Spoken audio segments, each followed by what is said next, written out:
getting a little bit hot out here today. Jeez. Alright.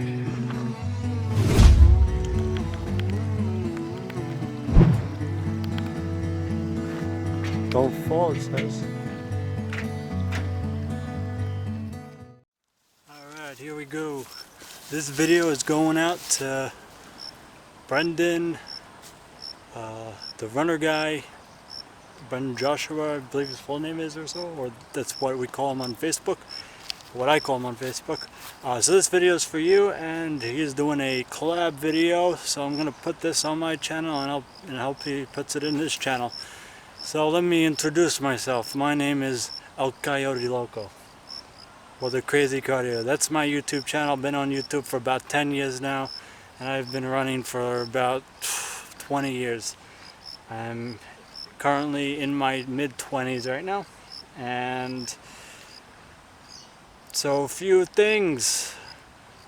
I've run for a long time, and I've also been vegan up for a long time, and Joshua, or Brendan, has been vegan for a while, but he's not vegan anymore, and frankly I'm not exactly vegan anymore either, and I really don't care. I currently quit running or competing maybe almost 2 years ago, or about a year and a half ago or so, and I'm currently living in Japan. So I am an average runner. My times have been, got them down to the 13-minute mark in the 5K, so high, 1350s, had many of 1350s for the 5K, and that's been basically my event.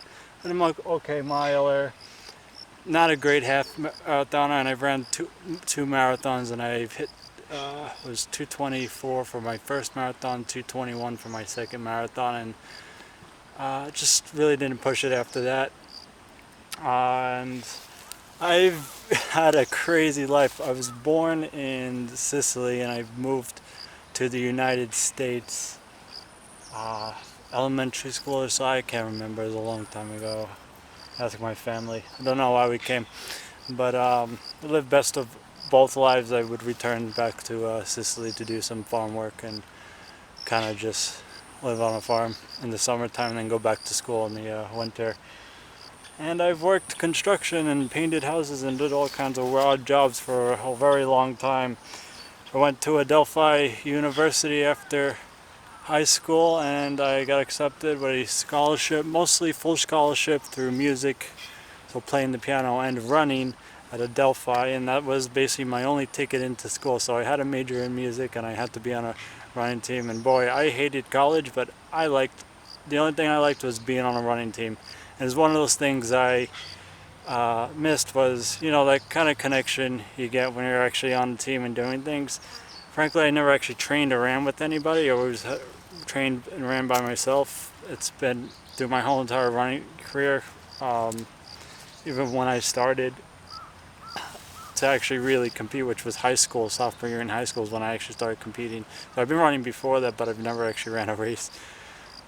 Just running to get somewhere. But college was interesting, and after I finished college, my last year and senior year of college, I was top in the nation for a Division II school, which is pretty decent. I finished third in a 5K, and I wasn't a 13-minute guy back then. I was in the low 14s. But of course, just a regular average runner. I've trained 180 miles a week, 160, 180 miles a week. And I'm going to say I'm an average runner because you guys out there can stop following wussy training programs and actually get shit done. Go for it. I started this running thing with the notion of that I need to do my best in it, and doing my best was to do absolutely anything but take drugs, basically.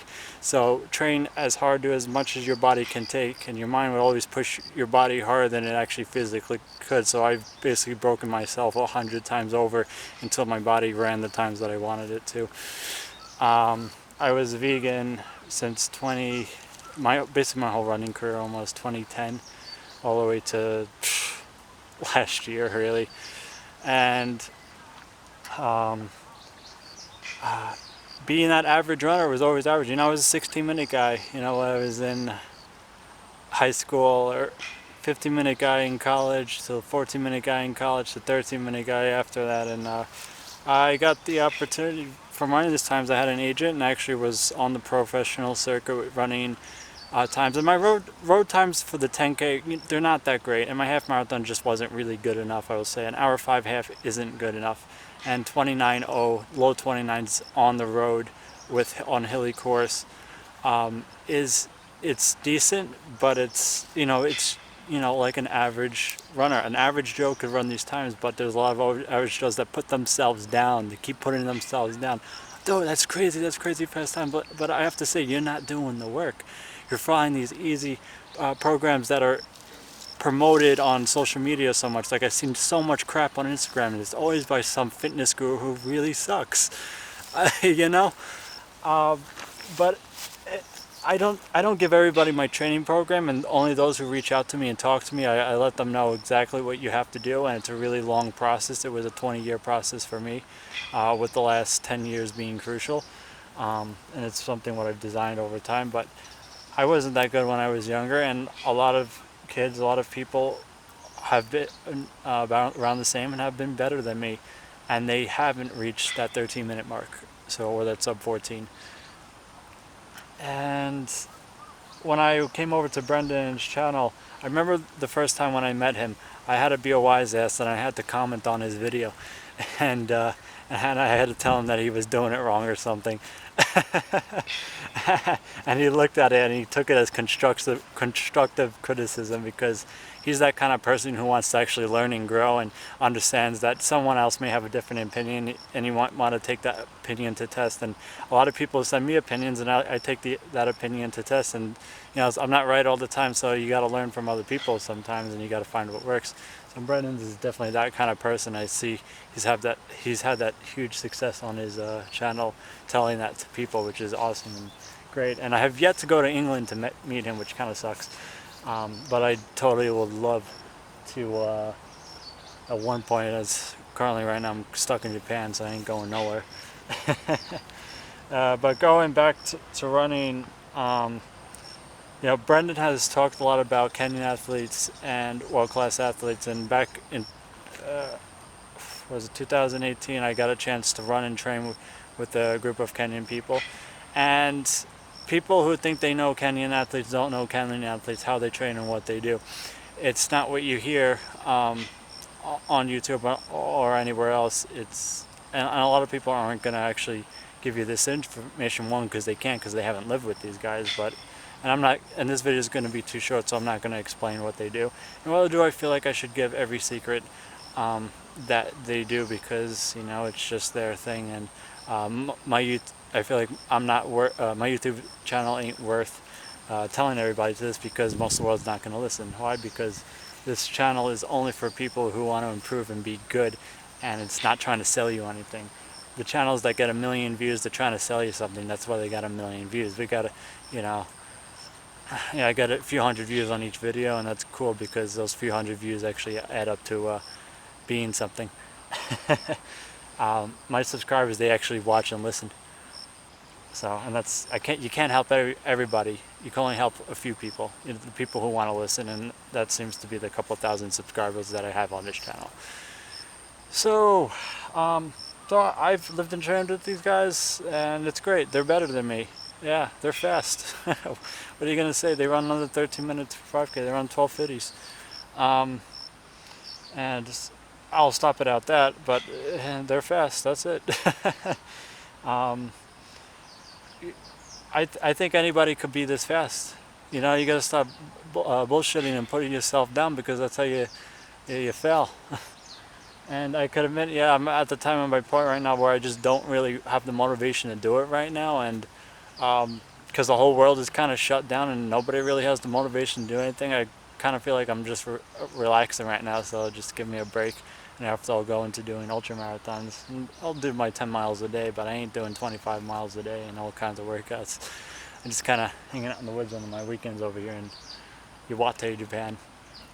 Let me go back to 2018. 2016, so let's go back. When I finished college, I kind of was shit out of luck with work and everything. I'm not cursing too much for YouTube because sometimes they may take your videos down and screw you up. But I'll try to keep it censored. Yeah, 2016 I was shit out of luck, and I didn't really have any job. I was still mopping floors, doing the old gym job. I loved that job. 20 bucks a day, worked for $4 an hour. The average minimum wage back in New York. And I was pretty happy with that. 2017, I went to go live in my car. No, I went to Italy and I came back without really any place to go. Went back to New York and I bought a car, a van, and I lived in that, and I moved into Astoria Park.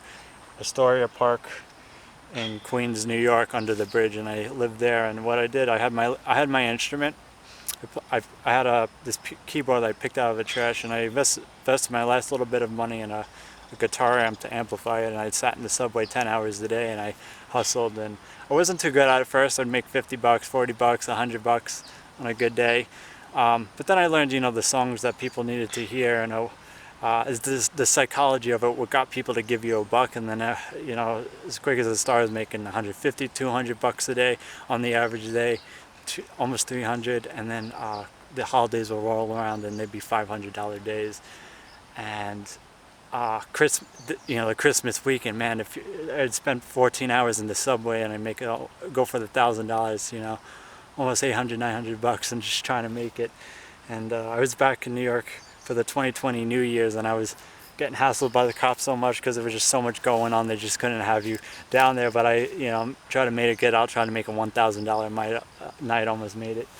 But it's called I call it the hustle, the subway hustle. It's a whole different kind of job. It's a whole kind of different philosophy. But back in 2018, I earned enough money to get out of New York, and I spent quite a couple of months, 4 or 5 months, traveling the country through the Midwest, whatnot, living in my car, staying at Yellowstone Park, and really still didn't have enough money. And I got to Santa Fe, New Mexico, completely out of money, and I hustled in the streets for a little bit and lived in a free campsite up in the mountain in Santa Fe, New Mexico, called Tesuque Peak. And some guy gave me a construction job, and then I was working construction for a little bit, and I was able to pay rent with and I moved in with the Kenyan guys in 2018, and then I started my own little business, painting houses, doing constructions, and one thing led to another, and blah blah blah. Found a bunch of different ways to pay money, and I earned a little bit of money to actually buy my first property, which was some land, and then I bought a little townhouse, super cheap, and rented it out, and all of a sudden I had an income coming in from rental property, and I wasn't really doing much, and it was good. And then I went back, and a year ago, the business was kind of a little shaky, had some bad jobs here and there, and then Corona came. I decided this winter, I decided to sell everything. So I sold my property. I sold the townhouse, so I was getting the rental income because I knew that I was going to go to shit. And then I sold. I quit the business and I moved to Japan. I was like, I'm getting out of here. I'm going to Japan because I know they're going to be people there are going to be very clean, and it's not going to be much of a problem. And I applied for a job in Japan, and all of a sudden I'm here now, and I've been here for like 5-6 months now, since March. I went to the Philippines first. I thought I'd lay low there for a little bit, but they went on lockdown. Then after March, I went from the Philippines to Japan here, and that's basically where my story has been at. And as for running, when I came back to competing, it was fun competing when it happened, but a few years ago, with running and having that connection with the people and other runners was pretty cool. But when you're running 13-minute 5Ks, there's no competition, and I found myself around 2017 when I had to go live in my car. I think my running was kind of almost done there because it was it was just harder. And just not having the money to feed myself. But I learned to hustle, and that's where I actually, I made $20,000, $30,000 a year income, way more than I really didn't count. But if I really did it every day, which I didn't, it would have been almost a six-figure income. Um, but I went from one thing to another, and yeah, with running, getting off topic again, there was no competition at all for anything. I mean, every small little road race, I'd win it, and I earned the $200. I mean, training 160 miles a week to win $200 on a weekend wasn't worth it. That's why I felt like I should go to New York City and panhandle or busk. Well, I did some in-person hustling, get them to sign a pacer. Can you donate to this organization or this college football team or whatever? And people would give you money, and I got good at it. So, but everything came to this, and I came here, and everything came to that. If you want to make money, in the world, it's not always get a job. It's learn the psychology of people, and that's that. So after 2018-19, I kind of basically left running. There wasn't there was I felt like once you kind of get to the top of things, there's not much place to go, and when there's no competition in any race, there's nobody to race, and when you're trying to run with 12-minute 5K guys, they're on a completely different level. You're not going to be accepted into the Euro Cup races or anything like that, because you're not a sub 13-minute guy. You're 40 seconds too slow, you're 30 seconds too slow, and 30 seconds too slow on an indoor track means you're getting lapped once. On an outdoor track, there are two football fields 200 meters ahead of you. It's like, what are you? You're nobody. But then everybody else runs 15, 16 minutes, so you're better than the public because they don't want to work as hard as they should. But you're not as quick as the top guys, because, I mean, frankly, honestly, a lot of people are, taking the stuff, taking the juice, and, if you want to die young, go ahead, do that. But I don't see the point of doing that. And it leaves me going into ultra 100-mile races, like, there's no money in it, and it doesn't seem like people are taking the stuff to do that. Nor does it feel like the stuff is probably going to work, because none of the guys I knew that actually took the stuff could actually really complete a long run efficiently, but they could get on the track and do the 6 by mile workout in under 420 to 410 in altitude at the altitude camp at 7,000 feet, over a mile high. So that's hitting 405s back at sea level, at least. But I mean, all they're asking to do is a 25-mile long run at 550 pace, at a mile high. It's challenging, it's hard, but they don't do it. They can't do it. It doesn't, apparently don't work that way. But anyway, and I'm just kind of rambling on over here. This video is about running and how I met Brendan. So I met him through YouTube, and I think he's a cool guy, and he knows his crap. He really knows his shit. So, and he may not be a 12-minute guy or a 13-minute guy, but he understands the sport more than more than most YouTubers understand. Most YouTubers are afraid to get out on YouTube and actually speak about what it is, right? Most YouTubers know what they have to say to earn the subscribers and money, and that's what it's about. You let people in on super wussy, easy training programs and how to get in shape and all this simple crap. It's easy to make money. It's easy to make the subscribers, but I always state this on my channel, and even Brendan really wants to state it. Is like, this is how it is. This is the real thing. Nobody wants to see the real thing, so people ignore it. So our channels get hidden a little bit more. But the real thing is, if you want to be a champ, if you want to be good, you gotta put every effort into it, and you gotta put the work in. Like, you have no idea. I I'd run barefoot to strengthen my feet. I've always run barefoot. I've even raced barefoot. I currently don't have a pair of shoes actually that really fit me right now. I wear size 16s. And you know, these little things that strengthen your body in different ways than just running alone, and you know, running barefoot, weight training, plyometrics, and yoga. I wouldn't really say yoga. I don't know. I don't do yoga. You know, just a simple stretching routine. But these are the things that people don't know. Okay, barefoot running is, I think, all of it. These Kenyan guys, they don't wear shoes. You know, when they get on the dirt, they don't wear shoes. They wear shoes on the concrete when you see them, when the shoe companies pay them. You know, but you know, a lot of them, they understand to do some stuff barefoot because that's what made them strong.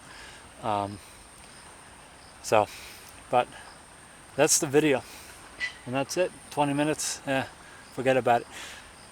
So I'll see you next time. So never stop running. FSU, look it up. And yeah, never stop running, always inspiring, and don't be a wuss. Be strong. Yeah, peace out. Right here, and one from you in Japan.